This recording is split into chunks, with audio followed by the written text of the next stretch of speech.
সাভারে শহীদ রফিক সেতুর টোল আদায় বন্ধের দাবিতে টোল প্লাজা ভাঙচুর ও অগ্নিসংযোগ করেছেন স্থানীয় এলাকাবাসী ও মাদ্রাসার ছাত্ররা। 250-টিরও বেশি ডিজাইন অপশন নিয়ে ওয়ালটন স্মার্ট ফ্রিজ, বোঝে আপনার প্রয়োজন।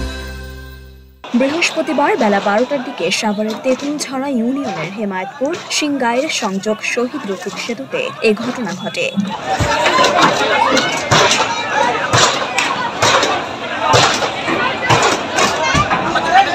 আন্দোলনকারীরা বলছেন, দীর্ঘদিন ধরে হেমায়েতপুর সিংগাইয়ের সংযোগ সেতুতে টোল নেওয়া হচ্ছে, কিন্তু টোল নেওয়ার মেয়াদ অনেক আগেই শেষ হয়ে গেছে। কিন্তু প্রভাবশালী একটি মহল কৌশলে সেতুর টোল প্লাজায় অবস্থান নিয়ে টোল আদায় করে আসছে। তাই টোল বন্ধের দাবিতে সড়ক অবরোধ করে বিক্ষোভ করা হয়েছে।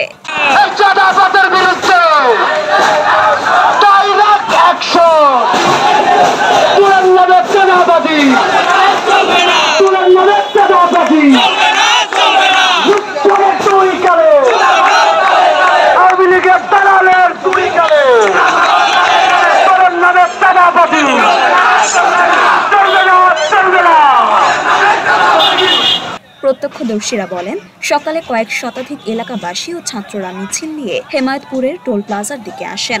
এ সময় ক্ষুব্ধ এলাকাবাসী ও ছাত্ররা টোল প্লাজায় ভাঙচুর ও অগ্নিসংযোগ করেন। পরে সাভার উপজেলা নির্বাহী কর্মকর্তা এসে পরিস্থিতি নিয়ন্ত্রণে আনেন। মরিয়ম মিম, ঢাকা পোস্ট।